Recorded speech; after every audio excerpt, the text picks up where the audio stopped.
میں کچھ دن پہلے ایک جگہ تعزیت اور ڈرتا ڈرتا گیا تعزیت کرنے. پرانے جاننے والے تھے، دوستوں کا رشتہ تھا، تو میں ایک ہی بیٹا تھا، تو وہ مجھے پتا چلا کہ ٹرین ایکسیڈنٹ میں انتقال کر گیا. تو میں ڈرتے ڈرتے گیا کیونکہ معاملہ مشکوک تھا. اور جب میں تعزیت کے لیے اندر پہنچا تو ہمارے جو انکل تھے، جن کا وہ میرے دوست تھے، وہ ان کے کچھ عزیز کہنے لگا کہ حضرت جی آپ کے ساتھ والے باہر جا سکتے ہیں؟ اور میں نے کہا چلے جاتے ہیں. میں دوستوں کو گاڑی میں بھیج دیا، اور جب میں نے اس سے بات چیت کی، کہنے لگا میرا بیٹا ایکسیڈنٹ تو میں نے بنایا، وہ تو خودکشی کر کے مرا ہے. شادی کے 11 سال بعد خدا نے ایک بیٹا دیا تھا، اور مجھ سے غلطی یہ ہوئی، میں نے کہا میرے بیٹے کو تکلیف کوئی نہ آئے. اس کے منہ سے جو نکلا میں نے اسے دیا، جو اس نے مانگا میں نے دیا. کہتا ہے جو شخص 16,000 مہینے کا کمائے اور بیٹے کو 40,000 کا موبائل خرید کے دے، کہتے میں نے ہر سہولت اسے دی. تو ایک امیر کی لڑکی سے یونیورسٹی میں پڑھتے ہوئے اس کا تعلق بنا. بچی کے میسج بھی میں نے اپنے موبائل، اس بچے کے موبائل میں دیکھے، اور اس لڑکے نے جو میسج سینڈ کیے وہ بھی میں نے دیکھے. پھر میں گھر پہنچ گیا، میں نے بیٹے سے منتیں کی کہ بیٹا وہ ہمیں رشتہ نہیں دیں گے، ہماری برادری بھی چھوٹی ہے اور ہمارے جیب میں پیسے بھی کوئی نہیں. پھر میں ان کے گھر گیا، بیٹا نہ مانا، اور میں نے اس شخص کو بلا کے کہا تیری بیٹی کے میسج ہے، خدا را خیال کر، اور تیرے تو 7 بچے ہیں، میری گود میں تو ایک ہی پھول کھلا ہے، میں کدھر جاؤں، خیال کر. اس نے کہا دوبارہ تو نے نام لیا تو ایسے کیس میں باپ بیٹے کو پھنساؤں گا کہ ساری زندگی نکل نہیں سکو گے. نے کہا میں نے بیٹے سے کہا کہ بیٹا میں نے پگڑی تک رکھی ہے پر مجھے رشتہ نہیں ملا، تو باز آ جا. کہنے لگا 3 راتیں میرا بیٹا سویا نہیں، اور مجھے کہنے لگا حضرت جی وہ 4تھی رات سویا ہے تو دوبارہ اٹھا نہیں، مجھے کہنے لگا مجھے اجازت دو کہ میں اس بیٹی کو بھی قتل کر دوں اور اس کا باپ بھی قتل کر دوں، میرا تو گھر اجڑ گیا نا. وہ کہنے لگا میں کبھی کبھی دوستوں کے پاس جا کے رات گزار لیتا ہوں اور میں اپنے دل کو سکون لے لیتا ہوں، لیکن اس کی ماں اس کے جوتے سینے سے لگائے پھرتی ہے، اس کی اماں اس کے پرانے کپڑے لے کے سینے سے لگائے پھرتی ہے. کہنے لگا حضرت جی کوئی کوشش کرو، کوئی دعا کرو کہ اللہ مہربانیاں کرے. میں کہہ تو نہیں سکا ان سے، لیکن میرے دل میں خیال آیا کہ کس نے کہا تھا کہ بچہ یونیورسٹی میں کو ایجوکیشن میں داخل کراؤ، کس نے کہا تھا کہ اس کے ہاتھ میں آگ کا انگارہ دو. میرے دوست آپ تیز آنچ، تیز آگ جلا کے اس کے قریب مکھن رکھو، اور پھر مکھن سے کہو کہ ڈلنا نہ، پھر مکھن سے کہو کہ پگھلنا نہ. بھئی تیز آگ قریب جلا دی اور تو کہتا ہے پگھلنا، یہ کیسا ممکن ہے؟ ہو سکتا ہے؟ بولیے نا. عارف رومی رحمت اللہ تعالیٰ نے لکھا ہے کہ وہ جس چیز سے بندے کو محبت ہوتی ہے نا، اس کا نام خواب میں بھی لے لیا جائے تو بندہ چونک جاتا ہے. عارف رومی رحمت اللہ علیہ فرماتے ایک شخص بیمار ہو گیا تھا، کومے میں چلا گیا تھا. وہ کئی لوگوں نے کوششیں کی پر وہ شفا نہیں ہوتی تھی. باپ اس کا بہت بڑا آدمی تھا، مالدار تھا، تو اس نے ایک بڑے طبیب کو بلایا. اس نے کہا اس کا پتہ تو کرو معاملہ کیا، کیسے ٹھیک ہو سکتا ہے. تو وہ طبیب کہنے لگا کہ یہ نہ کسی سے محبت کرتا ہے، جس سے محبت کرتا اس سے بچھڑ گیا اور اس غم میں اس کیفیت میں چلا گیا، دوائیاں شوائیاں اثر نہیں کریں گی. تو وہ کہنے لگا اب ہمیں تو پتہ بھی کوئی نہیں کس سے اس کا پیار ہے، کس دوست کی، کس محبوب کی جدائی میں یہ پریشان ہے، تو کیسے پتہ کریں. تو وہ طبیب سیانا تھا، اس نے کہا یہ کون کون سے ملکوں میں جا چکا ہے. اس نے ملکوں کے نام لیے تو اس طبیب نے نا اس کے کان میں ان سارے ملکوں کا ذکر کیا. جب وہ والا ملک آیا نا تو ہلکا سا چونکا. وہ کہنے لگا اب اس ملک کے اندر جتنے شہر ہیں ان کے نام بتاؤ. وہ شہروں کے نام لیے تو جب وہ والا شہر آیا نا تو وہ ذرا تھوڑا سا نا اور چونکا. کچھ اس نے اب ہاتھ پیر بہلانے شروع کیے. کہنے لگا اب اس شہر کے اندر جتنے محلے ہیں نا ان محلوں کے نام لو. اب وہ جو ایک ایک کر کے محلے کے نام لینے لگے تو جب وہ والا محلہ آیا نا، شہر بغداد کی ہے نشانی، کچیاں لمیاں چیراں، شہر بغداد دے ٹکڑے منگساں تے کرساں میرا میرا۔ اور پھر امی کہتے وہ جب اس محلے کا نام آیا نا تو وہ پورا چونک گیا۔ تھوڑے سے لوگ ہوتے تھے، تھوڑی سی آبادی ہوتی تھی، اس نے اس کے باپ سے کہا کوئی طریقہ اختیار کر، اس محلے میں بسنے والے جتنے لوگ ہیں نا ان لوگوں کی فہرست منگا۔ اس ملک سے، اس محلے سے ان لوگوں کی فہرست آئی۔ جب ایک ایک نام بولے جانے لگے اور جب نام آیا نا محبوب کا، نا علمہ وچ پھسا سانو تو یار دی گل سوڑا۔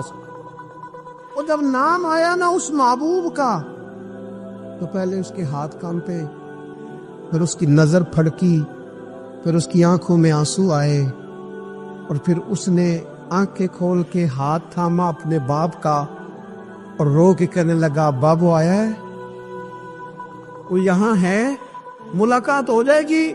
پھر سمجھ آ گئی اس کی شفا کہاں ہے۔ دنیا کے اندر ڈھیر سارے واقعات ہوتے ہیں، ہم روز دیکھتے ہیں فلاں آدمی جوانی میں انتقال کر گیا، ابھی بالکل جوان تھا، کوئی بیماری نہیں تھی، کوئی آثار نہیں تھے، کوئی بڑھاپا نہیں تھا، کوئی بال سفید نہیں تھے، چلا گیا، رخصت ہو گیا۔ اب اس طرح کی جتنی بھی چیزیں ہوتی ہیں اس سے دو قسم کا لوگ نتیجہ اخذ کرتے ہیں۔ ایک لوگ اس سے عبرت لیتے ہیں۔ عبرت کیا ہے؟ کانوں کو ہاتھ لگائیں گے، توبہ توبہ توبہ استغفر اللہ، اللہ معاف کرے جی، دیکھو ابھی اسی عمر میں بیچارہ رخصت ہو، یہ عبرت ہے۔ وہ دیکھو جی ابھی بچے چھوٹے ہیں، ابھی دیکھو وقت آیا تھا آسانی دیکھنے کا، ابھی حالات ٹھیک ہوئے تھے، دیکھو جی توبہ توبہ کیا معاملات ہیں، بس کانوں کو ہاتھ لگایا چھٹی ہو گئی، یہ عبرت ہے۔ اور کچھ لوگ ایسے ہوتے ہیں جو ان چیزوں سے نصیحت حاصل کرتے ہیں۔ وہ کہتے ہیں یار وہ جوانی میں چلا گیا تو میں بھی تو جا سکتا ہوں نا، لہذا وہ کیا کرتے ہیں؟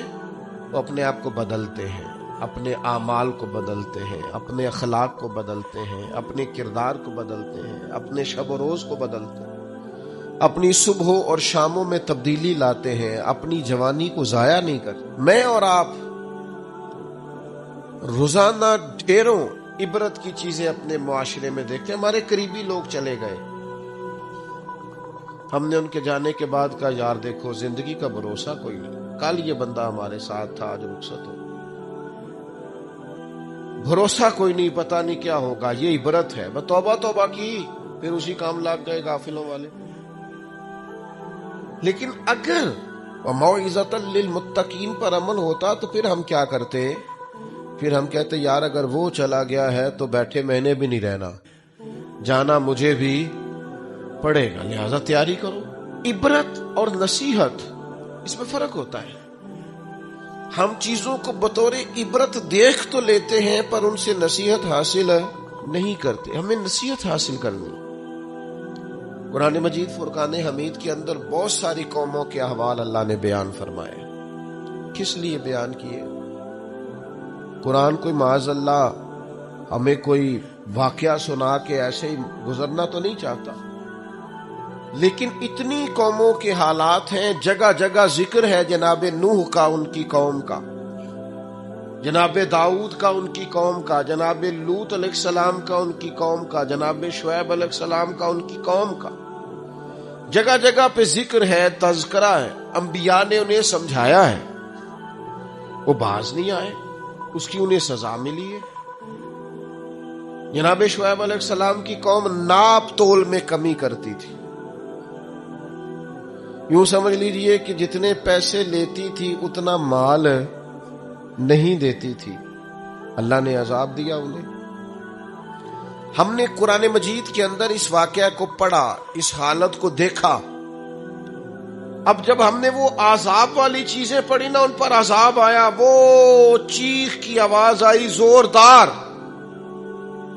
اتنی زوردار کہ لوگ تاب نہ لا سکے اور مر گئے. تو ہم نے کہا توبہ توبہ، اللہ معاف کرے، اللہ معاف کرے. بس یہ ہے عبرت. اور نصیحت یہ ہے کہ کچھ بھی ہو جائے آج کے بعد ناپ تول میں کمی نہیں کرے. جو مرضی ہو جائے، جتنے مرضی غربت آ جائے، جتنے مرضی حالات ابتر ہو جائیں، لیکن ہم کبھی بھی کسی شخص کے ساتھ یہ والا معاملہ نہیں کریں گے کہ پیسے پورے لیں گے چیز تھوڑی دیں گے.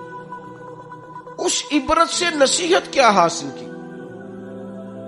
جہاں میں ہے عبرت کے ہر سو نمونے، مگر تجھ کو اندھا کیا رنگ و بو نے، کبھی غور سے یہ بھی دیکھا ہے تو نے، جو آباد تھے وہ مکان اب ہے سونے، جگہ جی لگانے کی دنیا نہیں ہے، یہ عبرت کی جا ہے، کوئی تماشا نہیں ہے.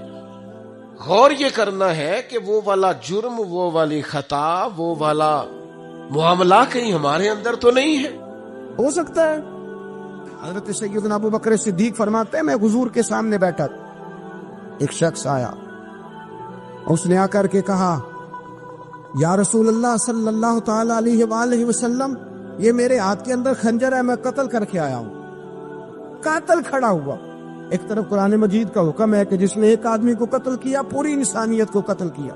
حضور یہ خنجر ہے، قتل کر کے آیا ہوں. میرے مصطفیٰ نے فرمایا کس کو قتل کیا؟ عرض کی حضور سگی بہن کو مارا ہے. سگی بہن تھی، میں نے قتل کر دی. میرے نبی پاک صلی اللہ علیہ وسلم نے فرمایا کیوں مارا؟ پیار نہیں تھا؟ محبوبہ بہن سے کس کو پیار نہیں ہوتا، بڑا پیار تھا، پر مارا کیوں؟ تو صحابی رونے لگے، کہنے لگے محبوبہ میں بڑا پیار کرتا تھا، پر وہ کافرہ تھی، مشرکہ تھی، بڑا پیار کرتا تھا. جب بھی اس کے پاس جاتا وہ آپ کے بارے میں بات چھیڑ دیتی.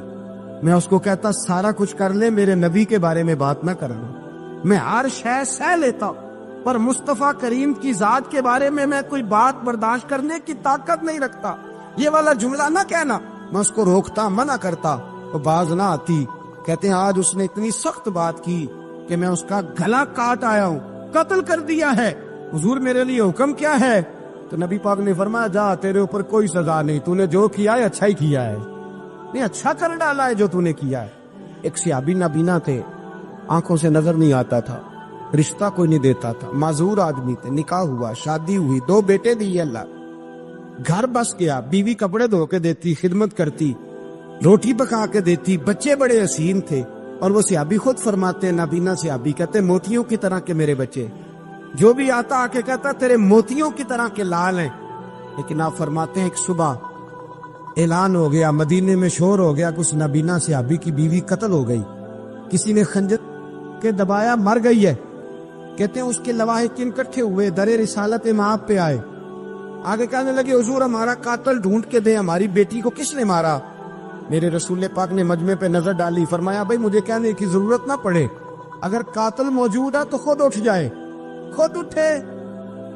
وہ نبینا صحابی بیچ میں سے اٹھ کے کھڑے ہو گئے، کہنے لگے سونیا قاتل کوئی بار نہیں، میں خود قاتل ہوں، میں نے مارا ہے، میں قاتل ہوں، میں نے مارا ہے. مصطفیٰ کریم سید عالم صلی اللہ علیہ وسلم نے فرمایا تجھے تو اس کی بڑی ضرورت تھی، بڑی حاجت تھی، تیری بیوی تھی، تیرا گھر سنبھالتی تھی، تیرے بچے تھے. صحابی عرض کرنے لگے حضور سارا کچھ ٹھیک تھا، پر وہ آپ کی بے ادب تھی. حضور اس کے آنے سے میرا گھر بس گیا، روٹی پکنے لگی، کپڑے ملنے لگے، اولاد ہونے لگی، میں دنیا پہ آ گیا. لیکن محبوبہ میں نے وہ سخ کیا کرنے ہیں جو تیری بے ادبی پر تعمیر کیے جائیں. یا رسول اللہ مجھے کیا حاجت اس چیز کی اس میں آپ کا پیار ہی نہ ہو، یا رسول اللہ آپ کی محبت ہی نہ. حضور میں نے قتل کر ڈالا ہے، مجھے بیوی نہیں چاہیے، مجھے وہ والی چاہیے جس کی زبان پر رسول اللہ کے نام کے ترانے ہو، جو حضور کی محفل کرنے والی ہو، نعت پڑھنے والی ہو، جو نبی پاک علیہ السلام کی ازواج کا، اولاد کا، بیٹیوں کا ذکر کرنے والی. مجھے وہ بیوی نہیں چاہیے جو بیوی بے ادبی کرے. میرے نبی پاک صلی اللہ علیہ وسلم نے محلے داروں سے پوچھا، فرمایا بات اس کی ٹھیک ہے؟ کہا حضور واقعی بے ادب تھی. نبی پاک نے فرمایا اٹھو پھر چلے جاؤ، اس نے انسان نہیں مارا، اس نے گستاخ رسول کو مارا ہے، اس نے ایک گستاخ رسول کو مارا ہے. بھائی یاد رکھیں نبی پاک کا پیار ایمان کا حصہ ہے، اس میں کوئی کمپرومائز نہیں. علامہ اقبال کہتے ہیں میں نے سارا دین پڑھا ہے، سارا قرآن پڑھا ہے، میں نے بنظر غائب جب ساری چیزوں کو دیکھ لیا تو اقبال کہنے لگے میں اس نتیجے پہ پہنچا ہوں کہ مغز قرآن روح ایمان جان دیں. بھائی اقبال، میں کسی عالم کی بات کرتا تو لوگوں نے شاید رویہ اور اختیار کرنا تھا. وہ لوگ جس پر اکثر مکاتب فکر اعتبار کرتے ہیں، اقبال کہنے لگے مغز قرآن روح ایمان جان دیں. لفظوں پہ غور کریں. مغز یعنی سارے قرآن کا مغز، روح ایمان یعنی ایمان کی روح، اور جان دین یعنی سارے دین کی. آپ دیکھیں ترتیب، مغز قرآن روح ایمان جان دین.